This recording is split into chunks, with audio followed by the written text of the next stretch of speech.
नमस्कार दोस्तों, आज के इस वीडियो में हम लोग क्लास 12th फिजिक्स का वीवीआई ऑब्जेक्टिव क्वेश्चंस करने वाले हैं। और जो भी अभी हम आपको क्वेश्चंस करवाएंगे ये सभी क्वेश्चंस को आप लोग रट लीजिएगा, क्योंकि ये सभी क्वेश्चंस वीवीआई क्वेश्चंस है। यही सब क्वेश्चंस आपके कंपार्टमेंट एग्जाम 2024 में आएंगे और 15 जुलाई को आप लोगों का एग्ज़ाम है। अब आपके एग्ज़ाम में ज़्यादा समय नहीं है, एकदम 1 महीना का समय बचा हुआ है, 25 दिन का। इसमें एकदम आप लोग अच्छा से तैयारी कर लीजिए दोस्तों, ठीक है। एकदम अच्छा से तैयारी कर लीजिए।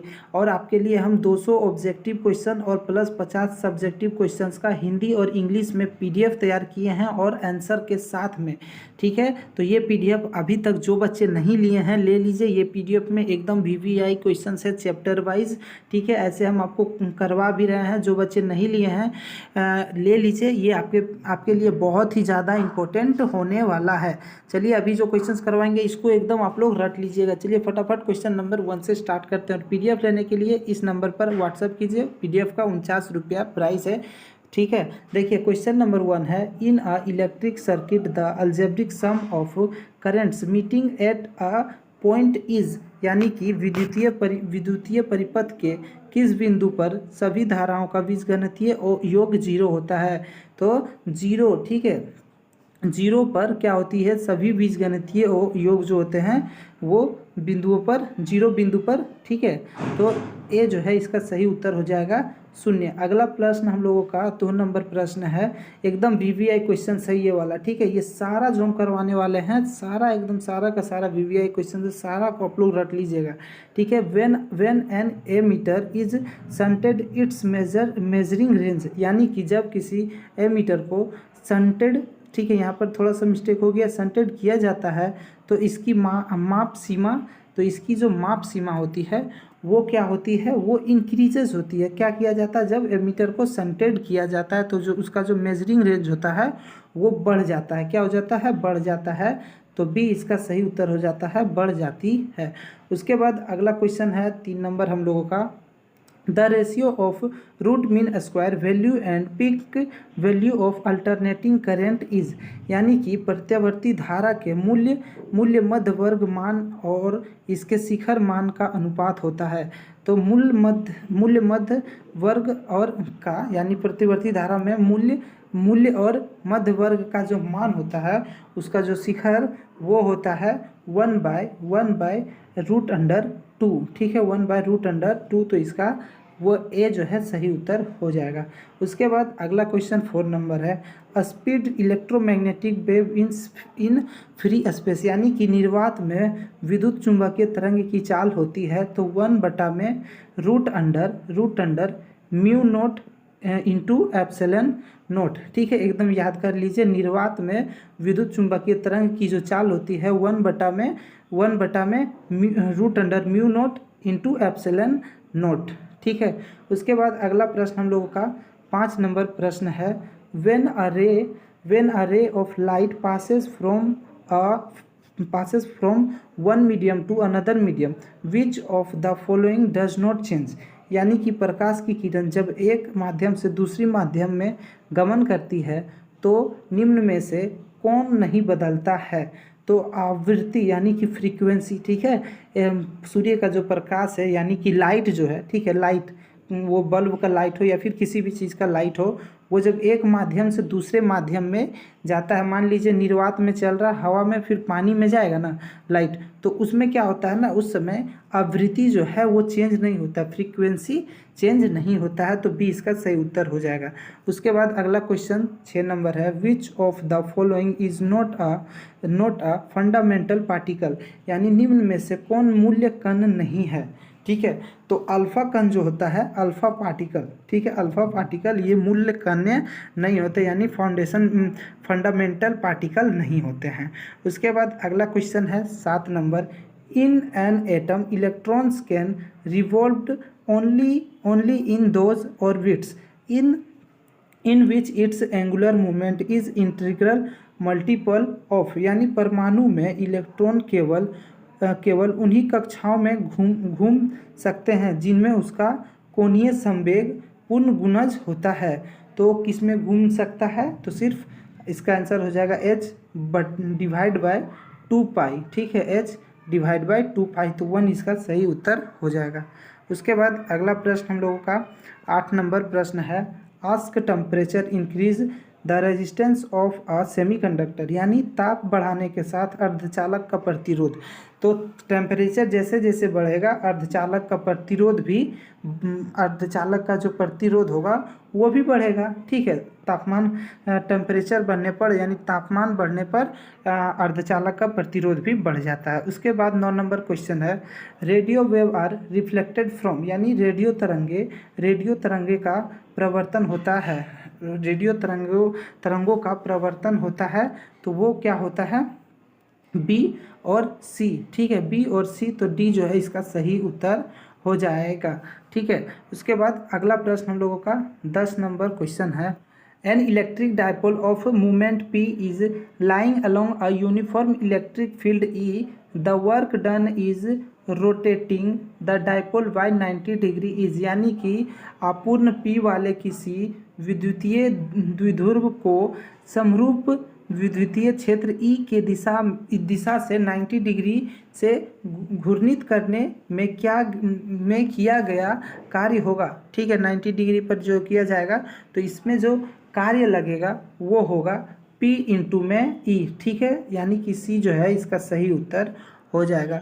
उसके बाद अगला प्रश्न हम लोगों का 11 नंबर है, 3 capacitor each of capacitance C are connected in series, यानी एक सीरीज में कनेक्ट किया जा रहा है, their equivalent capacitance will be, यानी 3 संधारित्र जिनमें प्रत्येक की धारिता C है। ठीक है, प्रत्येक की धारिता जो है वो C है, कैपेसिटेंस यहाँ पर C हो जाएगा। ठीक है, श्रेणी क्रम में जोड़े जाते हैं, उसे श्रेणी क्रम में जोड़े जाते हैं, उनकी तुल्य धारिता क्या है, तो उनकी तुल्य धारिता हो जाएगी 3/C/3।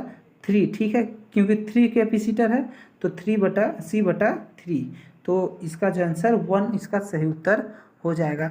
उसके बाद 12 नंबर क्वेश्चन है, as temperature increase the resistance of conductor, यानी कि इसमें जो होगा कंडक्टर में बढ़ता जाएगा। ठीक है, क्या हो जाएगा, टेम्परेचर इंक्रीज करेगा तो रेजिस्टेंस ऑफ कंडक्टर इंक्रीज। ठीक है, तो बी इसका सही उत्तर हो जाएगा। उसके बाद अगला प्रश्न है 13 नंबर, the number of turn in primary and secondary coil are respectively, यानी प्राइमरी कोयल जो है वो N1 है एंड सेकेंडरी N2। देन यानी कि किसी उच्चक्षीय ट्रांसफर में प्राथमिक एवं द्वितीय कुंडली में फेरों की संख्या क्रमशः है, तब क्या होगा, N1 जो है N1 से छोटा हो, N1 जो है छोटा होगा 2 से, यानी कि N2 जो है ग्रेटर देन N1 होगा। ठीक है, तो इसका जो बी सही उत्तर हो जाएगा। N1 जो है क्या होगा, N2 से छोटा। उसके बाद अगला क्वेश्चन हम लोगों का 14 number, the length of N astronomical telescope in normal adjustment is, यानी सामान्य समायोजन में खगोलीय दूरबीन की लंबाई होती है, तो क्या होती है, FO + FE, तो C इसका जो है सही उत्तर हो जाएगा। उसके बाद अगला प्रश्न हम लोगों का 15 नंबर है, beta particle are fast moving, यानी बीटा कण तेज से चलने वाले हैं, तो इलेक्ट्रॉन जो है, इलेक्ट्रॉन बीटा पार्टिकल ये एक फास्ट मूविंग करता है, मतलब कि तेज से चलने वाले हैं। उसके बाद ए इसका सही उत्तर हो जाएगा इलेक्ट्रॉन। उसके बाद अगला क्वेश्चन हम लोगों का 16 नंबर है, the equivalent resistance of register in parallel combination, यानी कि समांतर समायोजन में प्रतिरोधों का कुल प्रतिरोध होता है, तो कुल प्रतिरोध जो होता है वो घट जाता है, यानी कि डिक्रीजेस होता है। ठीक है, घट जाती है। उसके बाद अगला क्वेश्चन 17 नंबर है, द रिस्पेक्टिबिलिटी ऑफ ओलॉय मैंगनीज इज, यानी मिश्र धातु मैंगनीज का प्रतिरोध होता है, तो मिश्र धातु मैंगनीज का जो प्रतिरोध होता है नियरली डिपेंड ऑन टेम्परेचर, यानी कि तापमान से निर्भर नहीं करता है। ठीक है, तापमान से निर्भर नहीं करता है। उसके बाद अगला क्वेश्चन हम लोगों का 18 नंबर है, if an cell each of EMF E and internal resistance r connected in parallel then the total EMF and internal resistance will be, यानी यदि विद्युत वाहक बल E और आंतरिक प्रतिरोध R के N सेल समांतर से जुड़े हुए हैं, तो कुल विद्युत वाहक बल और आंतरिक प्रतिरोध होंगे। तो इसके जो कुल होंगे वो ई कोमा आर बटा एन, तो इसका 1 जो है सही, ए इसका सही उत्तर हो जाएगा। उसके बाद अगला क्वेश्चन 19 नंबर है, द रिस्पेक्टिबिलिटी ऑफ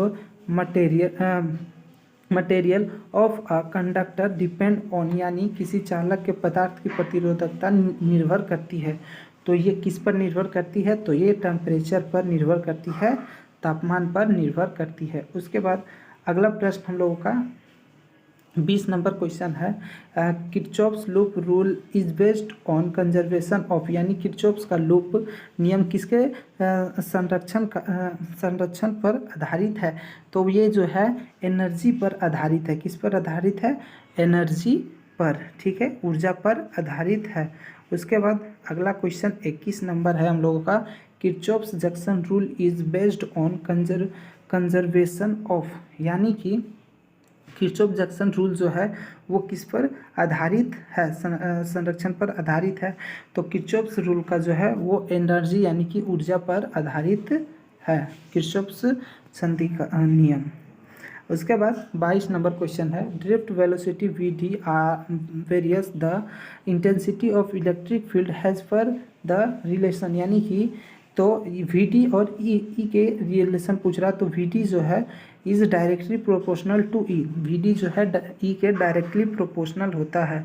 अब वो अब एक वी डी विद्युत क्षेत्र की तीव्रता के साथ किस संबंध के अनुसार बदलता रहता है? तो वी डी ई के अनुक्रमानुपाती होता है, तो डी इसका सही उत्तर हो जाएगा। उसके बाद 23 number question, Ohm's law is followed by, यानी ओम का नियम, यानी किसके द्वारा ओम के नियम का पालना किया जाता है?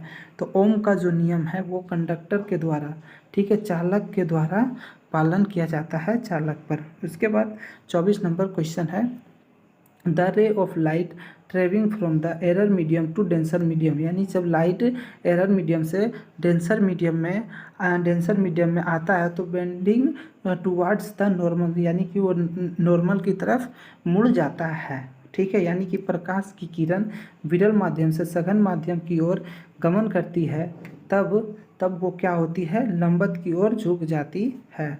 तो इसका जो सही उत्तर बी हो जाएगा, सही उत्तर। उसके बाद अगला क्वेश्चन हम लोगों का 5 नंबर क्वेश्चन है, electromagnetic wave can be deflected by, यानी कि विद्युत चुंबकीय तरंग का विचलन हो सकता है। तो विद्युत चुंबकीय तरंग का जो विचलन होता है वो इलेक्ट्रिक फील्ड ओनली, ठीक है, यानी केवल विद्युत क्षेत्र के द्वारा विचलन होता है। तो अभी हमने टोटल 25 क्वेश्चंस किए हैं, ठीक है, और ये 25 क्वेश्चंस आप लोग कर लीजिएगा। हमने फिजिक्स का प्लेलिस्ट बना दिया है, वहाँ पर ढेर सारा फिजिक्स का जितना भी वीडियो डाले हैं वहाँ से आप जाके देख सकते हैं। फिर मिलेंगे नए वीडियो में, तब तक के लिए धन्यवाद।